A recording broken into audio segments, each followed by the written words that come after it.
Tidak Pak, ini karena kamu nih. Kalau tidak saya tidak akan. Oh, saya. Oke, Romo, karena ya itu tadi saya orang awam ini belum mengerti betul tentang dogma Katolik. Yang saya nanya ini Romo mengenai surga gitu. Kalau menurut Hah? pemahaman di luar, surga itu suatu tempat yang megah, yang wow gitu, itu pemahaman mereka. Nah, kalau dalam ajaran Katolik gimana tuh Romo surga? Apakah suatu tempat atau gimana? Mohon penjelasannya. Oke.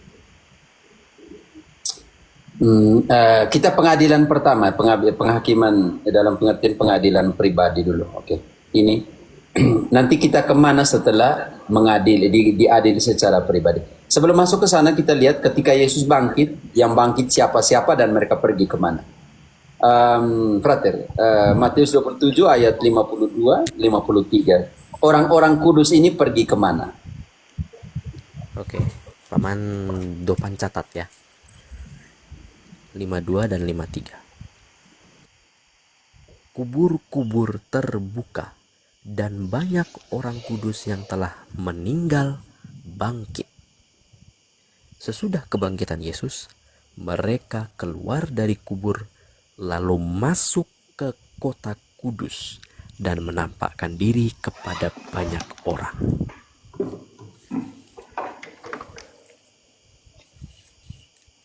Amiknya Romo. Om Dapan, setelah kebangkitan Kristus, orang-orang kudus pun keluar dari kubur mereka. Dari kubur. Kabur mereka dan pergi kemana? Kota Kudus. Engkau catat baik, Kota Kudus. Sekarang kita harus bongkar Kota Kudus ini bagaimana? Siapa yang ada di sana? Ibrani 12 ayat 22-23. Ibrani 12 ayat 22 dan 23. Sekarang kau bilang nanti Yerusalem surgawi ini banyak orang atau tidak banyak orang? Oke? Ya. Tetapi kamu sudah datang ke Bukit Sion, ke kota Allah yang hidup, Yerusalem surgawi, dan kepada beribu-ribu malaikat, suatu kumpulan yang meriah. Lanjut. Dan kepada jemaat anak-anak sulung yang namanya terdaftar di sorga, dan kepada Allah yang menghakimi semua orang, dan kepada roh-roh orang-orang benar yang telah menjadi sempurna. Dan kepada roh-roh orang benar sudah menjadi sempurna. Lanjut sedikit, siapa yang ada di sana lagi? Dan kepada Yesus, pengantara perjanjian baru, dan kepada darah pemercikan yang berbicara lebih kuat daripada darah Habel. Di sini artinya surga adalah tempat tinggalnya siapa? Don. Orang kudus. Ya tidak. Yang pertama orang kudus kemudian. Yang pertama tempat tinggalnya Allah. Sangat jelas ini Allah ya. Bisa mengerti itu dalam pengertian. Oke. Kumpulan ribuan orang di sana, banyak orang di sana atau tidak? Banyak orang. Banyak, ribuan malaikat, kumpulan yang tak terhingga. Jiwa-jiwa orang-orang benar yang sudah disempurnakan. Sekarang kita tahu kalau begitu surga itu tempat atau situasi atau apa. Wahyu akan menjelaskan, Wahyu 22 ayat 5. Wahyu 22 ayat 5. Saya kasih rangkuman general saja ya teman-teman. Dan malam tidak akan ada lagi di sana, dan mereka tidak memerlukan cahaya lampu dan cahaya matahari, sebab Tuhan Allah akan menerangi mereka, dan mereka akan memerintah sebagai raja sampai selama-lamanya. Dan untuk masuk ke sana, Wahyu 21 ayat 27, harus tidak bernoda jiwa-jiwa orang benar yang sudah disempurnakan. Tetapi tidak akan masuk ke dalamnya sesuatu yang najis, atau orang yang melakukan kekejian atau dusta, tetapi hanya mereka yang namanya tertulis di dalam kitab kehidupan anak domba itu. Wahyu 7 ayat 9, karakter lain dari surga. Wahyu berapa? Wahyu 7 ayat 9, karakter lain dari surga ini. Kemudian daripada itu, aku melihat sesungguhnya suatu kumpulan besar orang banyak yang tidak dapat terhitung banyaknya, dari segala bangsa dan suku dan kaum dan bahasa, berdiri di hadapan tahta dan di hadapan Anak Domba, memakai jubah putih dan memegang daun-daun palem di tangan mereka. Oke, pertanyaan sekarang. Tempat atau situasi? Ini penting, PR untuk kita semua. Ya, jujur Romo, betul sekali itu. Oke, ini penting sekali. Bingung. Oke, ya. Banyak kita apa namanya itu, sangat penting kita memahami dalam konteks kitab suci. Aku akan pergi dan mempersiapkan tempat bagimu, dan setelah itu akan kembali dan membawa kembali kalian semua bersama-sama dengan aku. Jadi dalam konteks ini bisa memahami dalam pengertian tempat, situasi. Yang penting bagi orang Katolik di sini, dia mati, dia dihakim. 2 Korintus 5 ayat 10, dihakimi kemana? Surga, neraka, atau purgatorium. Ini penting sekali. Bagi orang Katolik harus mengerti itu dalam tiga konsep itu. Tetapi dalam penghakiman pertama, ketika kita mati, kita langsung menghadap takhta pengadilan Allah, dan setiap orang akan dihakimi menurut perbuatannya, baik ataupun buruk, selama dia masih hidup. 2 Korintus 5 ayat 10 mungkin. Coba. Sebab kita semua harus menghadap tahta pengadilan Kristus, supaya setiap orang memperoleh apa yang patut diterimanya, sesuai dengan yang dilakukannya dalam hidupnya ini, baik ataupun jahat. Oke. Sekarang, baik ataupun jahat, pertanyaan kita kalau begitu, kita ini kemana? Menurut teologi Protestan hanya 2, neraka dan surga. Tetapi untuk masuk surga, tunggu dari penghakiman kedua. Karena Protestan tidak pakai penghakiman pribadi yang barusan kita baca dalam 2 Korintus 5 ayat 10. Paulus sebenarnya menjelaskan secara sederhana dalam 1 Korintus, frater, 3 ayat 13-15. Kita lihat dulu tempat ini nih. Ada 2 tempat yang nanti akan dikatakan di sana. 1 Korintus 3. Atau 2 situasi, 2 tempat ya teman-teman. Saya ambil 2 situasi. Sekali kelak pekerjaan masing-masing orang akan tampak, karena hari Tuhan akan menyatakannya, sebab ia akan nampak dengan api, dan bagaimana pekerjaan masing-masing orang akan diuji oleh api itu. Jika pekerjaan yang dibangun seseorang tahan uji, ia akan mendapat upah. Jika pekerjaannya terbakar, ia akan menderita kerugian, tapi ia sendiri akan diselamatkan, tetapi seperti dari dalam api. Kalau pekerjaanmu terbakar, maka engkau akan menderita kerugian karena engkau tidak masuk langsung. Tetapi engkau akan diselamatkan, tetapi seolah-olah dari dalam api.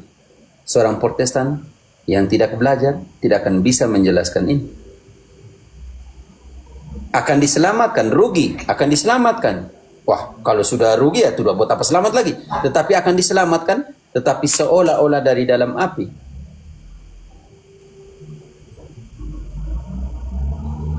Bagaimana seorang Protestan menjelaskan ini? Frater, contoh kecil.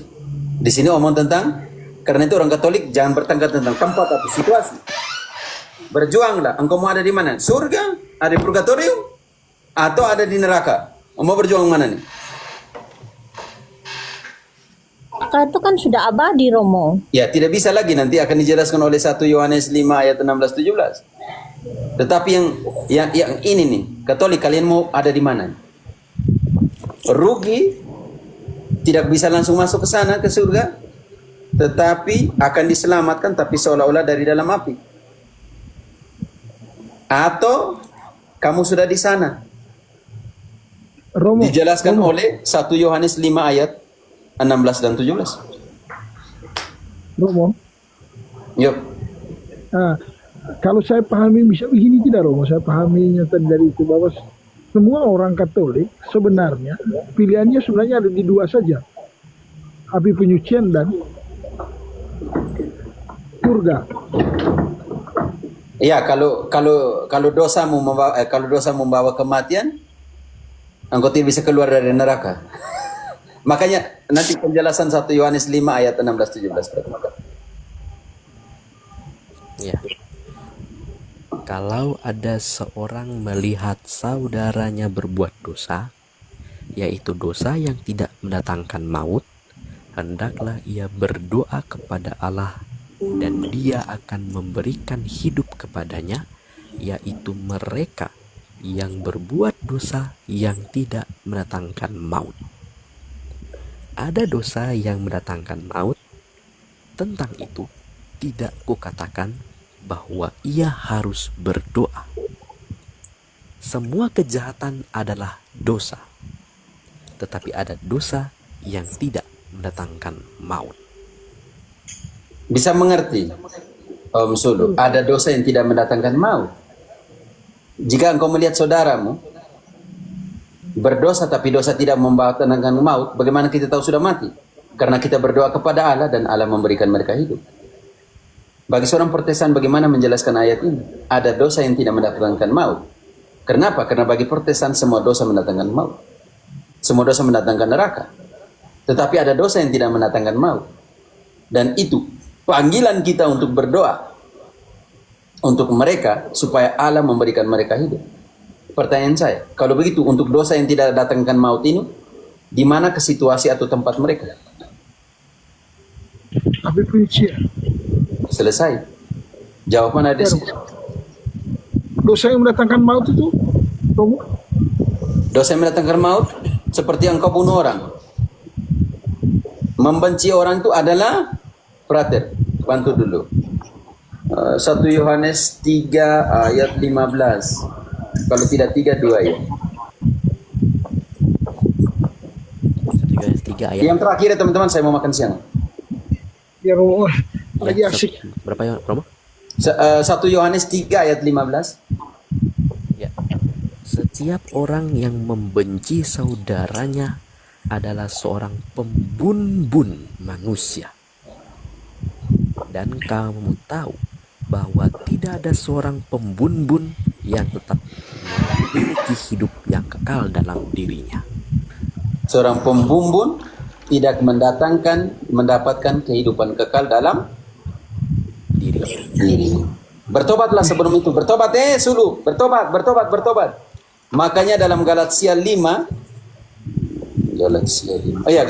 ayat 19-21 dia menjelaskan yang ini nih yang tidak mendapat bagian dalam kerajaan Allah. Ya. Makanya bertobat Ya, Romo. Perbuatan daging telah nyata, yaitu percabulan, kecemaran, hawa nafsu, penyembahan berhala, sihir, perseteruan, perselisihan, iri hati, amarah, kepentingan diri sendiri,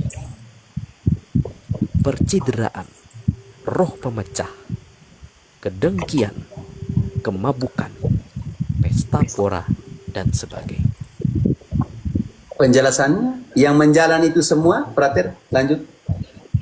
Berat sekali, Romo. Terhadap semuanya itu kuperingatkan dahulu, seperti yang telah kubuat dahulu, bahwa barang siapa melakukan hal-hal yang demikian, ia tidak akan mendapat bagian dalam kerajaan Allah. Bertobatlah. Berat Romo, berat. Nah, Berat sekali Romo. Berat Romo. mau dapat bagian dalam kerajaan Allah? Bertobat. Waduh Romo, berat.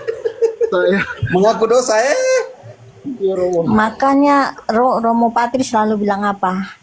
Kita tidak benci orangnya, tapi kita tidak suka itu dengan ajarannya. Jadi jangan benci orangnya, karena kalau kau benci orangnya, itu sama dengan kau membunuh. Romo susah menjadi Katolik ini Romo. Berat menjalani Oh, hidup. jangan pikir gampang, jangan pikir percaya dengan mulutmu, mengaku dengan mulutmu, percaya dengan hatimu, kamu sudah diselamatkan. Enak banget kamu. Kamu pakai Roma 10 ayat 9, pakai Roma lagi untuk membenarkan, untuk pembenaran doktrinmu yang keselamatan enak-enak. Tidak. Ini saya semua makan nih. Ayat terakhir Parten. Roma 10 ayat 9 yang selalu dipakai oleh mereka. Tanpa konteks. Ya. Sebab jika kamu mengaku dengan mulutmu bahwa Yesus adalah Tuhan dan percaya dalam hatimu bahwa Allah telah membangkitkan dia dari antara orang mati, maka kamu akan diselamatkan. Enak ya dengar ayat ini ya, frater ya. Ya, jalan simpel, jalan drive thru. Ya, ini mereka pakai ini untuk keselamatan mudah. Ternyata di situ ada kondisi. Paulus menggunakan free will di situ karena dia mulai dengan kata kondisional. Sebab Tega engkau mute-kan dulu, W. Tega. Sebab jika engkau mengakui, berarti secara mungkin ada guru bisa menjelaskan. Ketika mengatakan sebab jika, di situ mengungkapkan sebuah kondisi pemilihan. Iya, opsional. Opsional karena dia menggunakan sebab jika kamu mengakui dengan mulut. Ya. Paulus Karena memberikan melakukan atau tidak, bibir. begitu. Tetapi di situ Paulus menggunakan namanya afirmatif positif. Ya. Dengan cara seperti apa?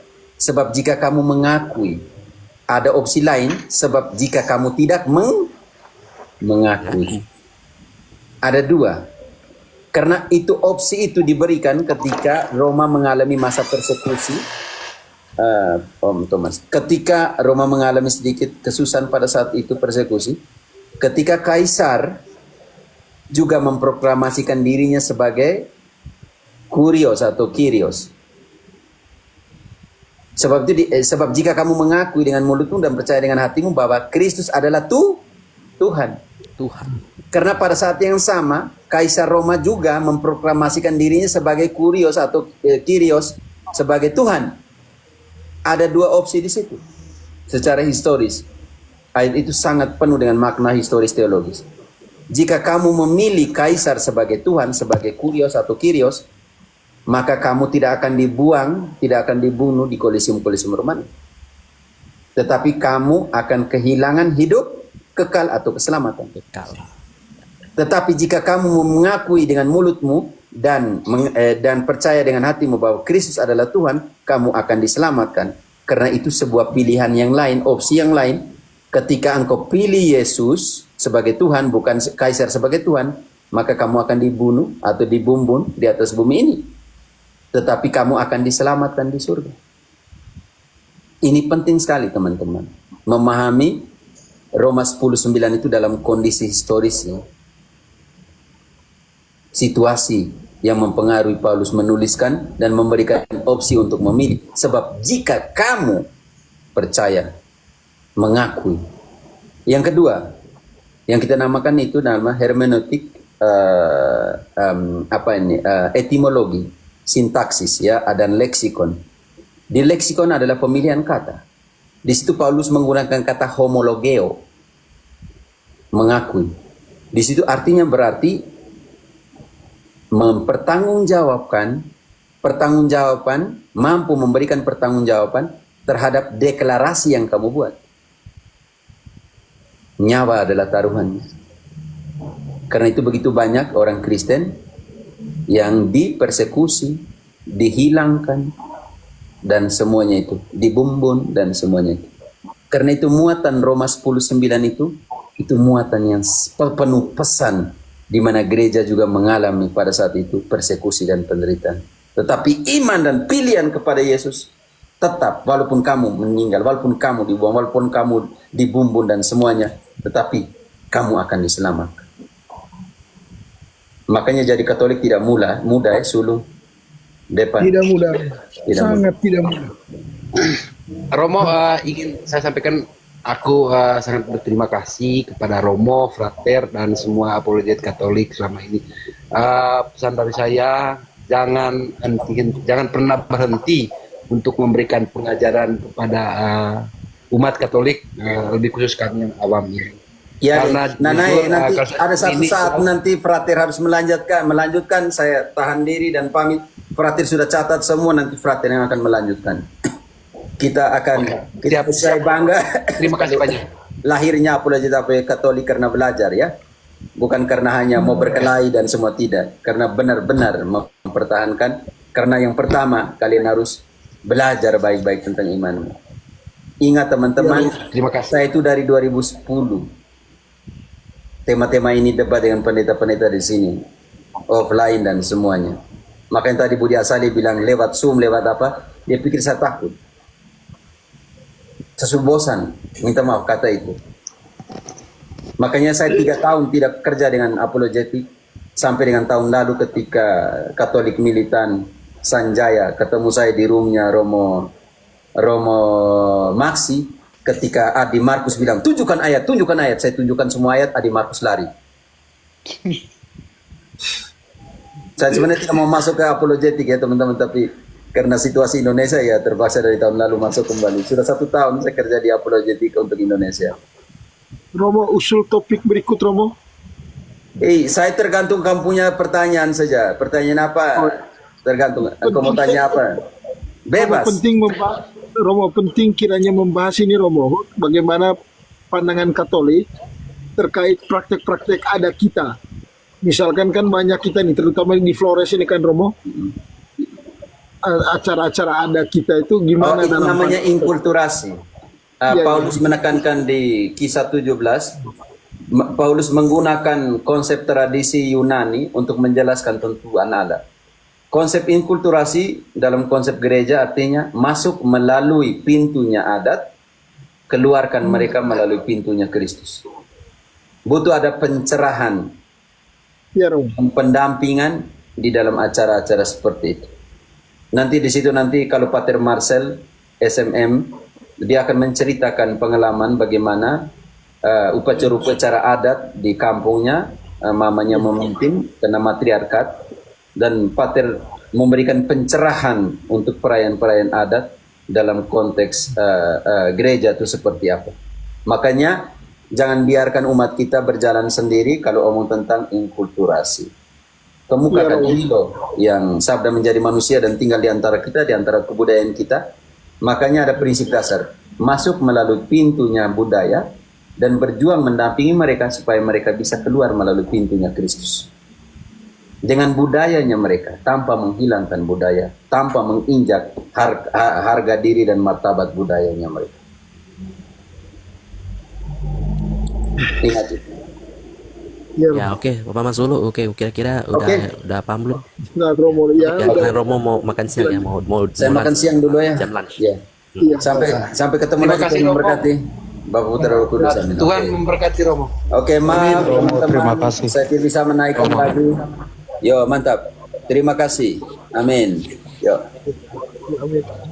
Negara kita Romo.